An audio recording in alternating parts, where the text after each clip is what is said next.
Well, hello and welcome to our back and front yard garden here in the South Carolina upstate. This is going to be our final episode of the year, number 36 for 2025. It's November 14th. Last year we went through December 1st when we had our first frost, but this year we had our first frost last Monday night, so about 5 days ago. And as you just take a quick look at our front yard, there isn't a whole lot to see. So we're going to do one final video for the season and just put both front and backyard into one big happy package, and more or less talk about what we've got coming for next year when we start our videos up, probably depending on the weather, depending on flowers, either late January or early February. So it'll probably be 2.5 to 3 months from now. Excuse me, getting over a little bit of a cold. Last week I didn't have a video because I was on the road, didn't have a chance to do a video, but we have an absolutely beautiful day in the 60s, not a cloud in the sky. You'd never really feel like this was mid-fall until you look around. So let's just see what we've got left. Now, the last time I did the video 2 weeks ago, we still had some zinnias here. They're all finished up. They don't last beyond the first frost, so I've pulled those out already. They're all gone. But what we do have left are the clematis, which had started to bloom a few weeks ago with some Giacomini purple flowers. Nothing now, but it looks like they are going to come back in the next year. We've got some down here on the ground, and this one actually starts over here. It's a pretty good sized plant. Now, some of the leaves didn't do too well. I assume it's because of the frost, but the rest of the plant looks really good, and I've draped it up over our mailbox. So hopefully we'll start getting some purple flowers probably in April or May of next year. We'll have probably some more zinnias next year. We'll have to plant those. They don't come up on their own, unlike the Asiatic lilies that we have here. I'm going to cut these back, but they will come back on their own, as well as the irises that you can see back in there, and some of these other plants come back. Got to cut back these maple trees. For some reason, this bed is really favorable to maple trees. I don't know why. We also have phlox that come back every year here, so should have a lot of color in our front yard next year. This bed really right now just has the petite knockout rose. The little red roses on that all kind of died off with the frost, so it's largely done for this year, but it's done pretty well. It doesn't do well in the hot weather, the midsummer, but otherwise it does pretty well. And until the frost, it was really covered, as you can see here, with the little tiny flowers. We'll also have some creeping phlox in this bed come spring. We had one vinca that had come back from a couple years ago. It died with the frost, sadly. And this is what the zinnias look like at this point. Obviously no color left. Everything, all the remaining flowers and stalks have just turned brown, so we're going to be pulling those out this weekend. The climbing rose in the back here, the plant itself is doing well, and I think it's going to have a really bright future in 2026, but the one rose that was out, you can just barely see there, has kind of wilted because of the frost. Let me see, there's one plant back in here that looks like it has kind of finished up as well. The Russian sage is one that I mention a lot. You can barely see it here. Little faint, delicate blue flowers. Not really much to see at this point. Certainly lots of black-eyed Susans. They're all finished. Hydrangeas, of course, have been finished since early summer. Getting ready to come back next year. And then we'll have viburnum in the spring over here. Our little lemon grove, not really doing much. Orange tree here, Got a lot of new leaves on it, but unfortunately it just doesn't put out any flowers. The lemon over here, kind of the same thing. I just have them up there for greenery's sake more than anything else. I do have one small lemon that has a couple of actual lemon fruit on it. I've got that around the back. I'll show that at the very end of the video. It probably is about the only thing with any color in the entire tour. More viburnum here and azaleas. They're all long since finished up for the year.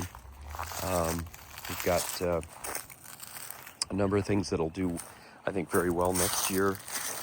In this area, some irises, butterfly bush there, and our big knockout roses with their red flowers.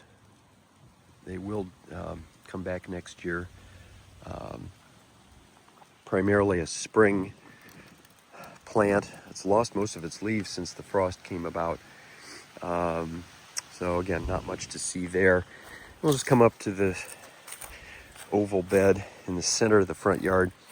We'll have some salvia over in here. I always call these rock candy flowers. They're certainly done for the year. And a lot of primarily spring related flowers, irises, some dahlias that I've now cut back, and then bulbs for Asiatic lilies that have done very well, and a couple of climbing roses over here which are now finished, and then our knockout roses here. I'm going to try to cut these back a little bit this year and maybe make them a little bit more fruitful. They've gotten a little big for their britches, and I want to try to keep them under control. One of them, you can kind of see it now, it just fell over, leaning over to the right, and it's gotten in the way of a lot of the other bulbs, like the Asiatic lilies and so forth. So I'm going to have to somehow right that and tie it up so it doesn't fall over again. Don't know why that happened, but we had some glads that we put in last year, gladiolus, that'll come up in the spring, hopefully give us some more flowers. That's really about it. Not too much in terms of color for the front yard. So we're going to go around to the back and see what's here. I have not been out here since the frost. As I say, that was about 5 days ago. Of course, we have lots of irises here along the side of the yard. These should be in full bloom next spring, probably around April, and they come in waves. We'll get some light blue ones, and we get some white ones, and then we get the dark blue ones to follow. And they've largely filled up this bed that we used to have big holly bushes that were just really not much fun to look at or to deal with all their thorns. And we've got a daisy here. It had some roses, had some blooms on it when we were here last time, but they're all done. Cleome all finished up. Our pokeweed that we've been following for most of the summer, even though it's obviously done for the year, its berries are all shriveled up and the leaves as well, but it still has these bright yellow stems, which makes it a very ornamental tree. I'm not sure what to do with it, quite honestly. I don't know if I should cut it back and hope it comes back or what exactly. So I'm gonna have to do a little research on that. Got a yellow knockout rose here, which is of course long since finished. Then our 4 big hydrangeas down along the side of the yard. Not much to see here. Of course, some Asiatic lilies that'll come back. I need to cut those back. A lot of digitalis down here. With everything else that is kind of losing its leaves, you can kind of see those again, and what this will look like in the spring. I need to get through here and just clear up some of this debris so that it isn't a complete mess for the entire fall. Butterfly bush here is long since finished. Big knockout rose here, finished, and then our 6 azaleas. This one was completely in full bloom, fall bloom, as of the last video 2 weeks ago, but the frost did those flowers in. Back here we have some camellia, which you can just see a bud there. This will bloom in late January through early March. And last year we had a lot of flowers from that, so that was a lot of fun to watch. We have 3 others over on this side of the yard. And again, as I'm just looking for anything that might be interesting to show off. More azaleas here, but nothing that's currently blooming. It's all pretty much finished up, along with the daisies. Our knockout rose over here is done.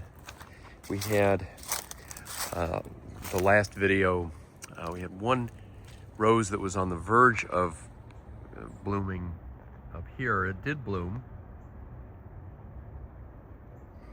and then the frost did it in.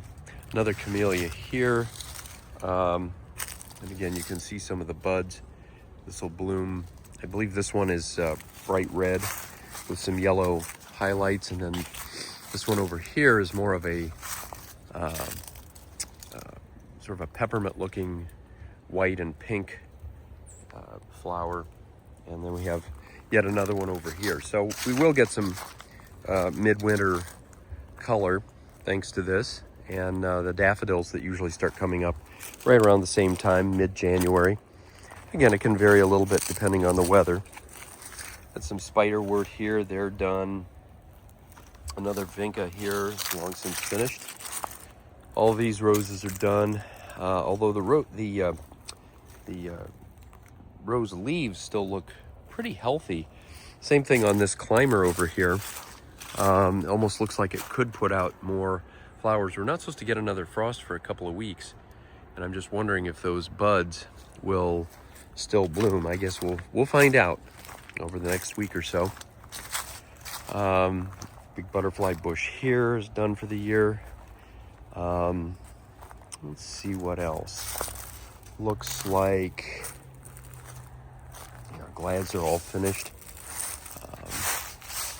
Our weeping cherry has lost most of its leaves, and then we've got our wisteria here starting to lose most of its leaves. Definitely a good time to finish up the series of videos for this year. There's really not a whole lot to see. Now our canna really collapsed. They're highly susceptible to changes in weather, and the frost just killed these off completely. Now I've never cleared these out before, but I'm going to try doing it this year, even though there's a lot of vegetation. I'm just going to try to get it all out of there, and maybe we'll have a better time next year. Maybe it'll be a little easier to maintain those. Our jasmine up on the trellis still look really good. Climbing roses still doing well. Daylilies here, along with irises. And the daylilies over here don't look so good, but they'll come back next year. I'm going to try to fertilize them a little bit next year, and maybe that'll perk them up, and we'll get some more flowers than what we've had this past year. We'll take a quick look at the area down here at the pond. The hurricane that came through a little more than a year ago, did away with some of the nice deciduous trees. We used to get a lot more color over here in the fall. We still get some, but not as much as we once did. I imagine that'll come back over time. And as you look down in here, right now though, the water looks really clear. Certainly some seaweed on the bottom, but overall the water itself is pretty clear. We've got some water lilies that I put in over in this area.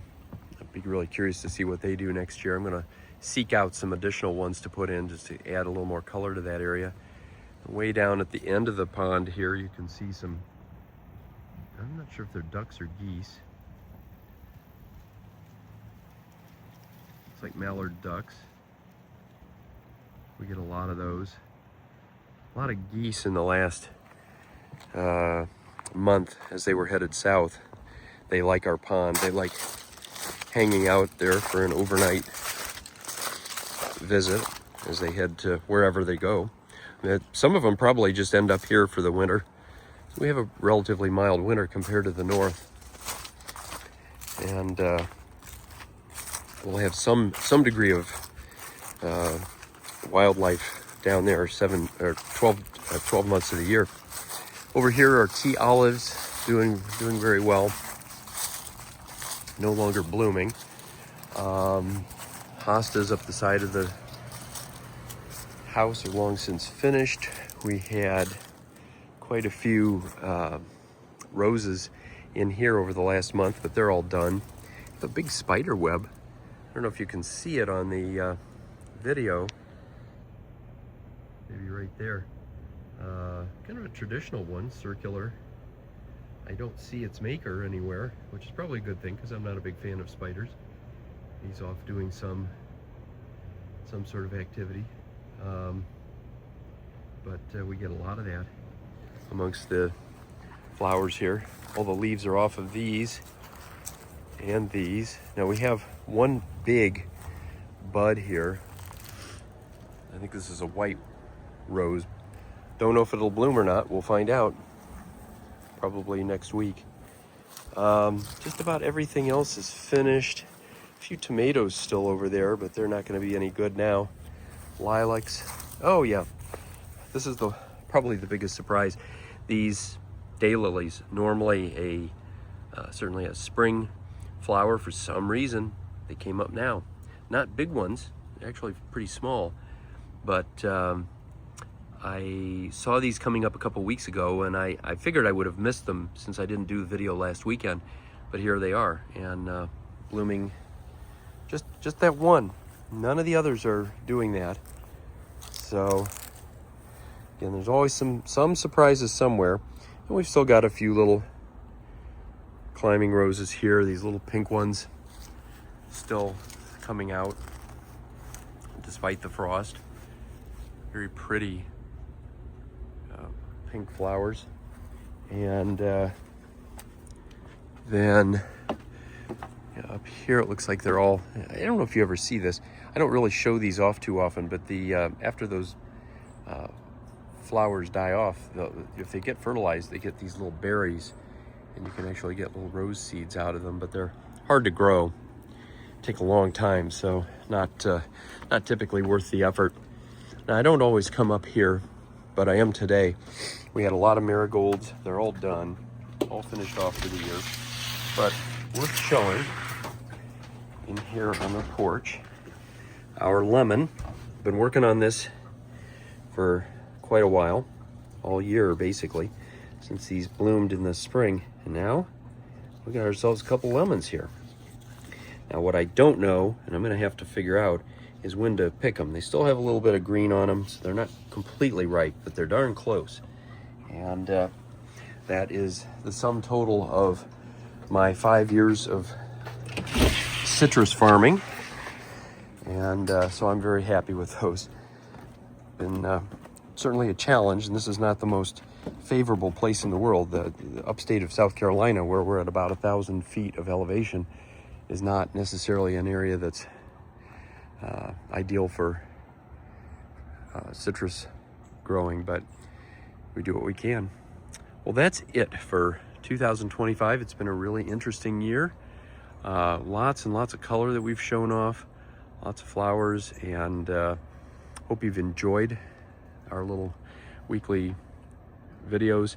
We'll come back next year as soon as there's something worth showing. As I say, it typically is about mid-January, although last year I think my first video was mid-February. We had a very cold winter, and every year's a little bit different. Last year we didn't have our first frost until December 1st, amazingly. This year it was about November, I don't know what it was, maybe November 4th or 5th, I think. But in any case, hope it's sunny wherever you are. And until next year, 2026, have a great holiday season and happy gardening.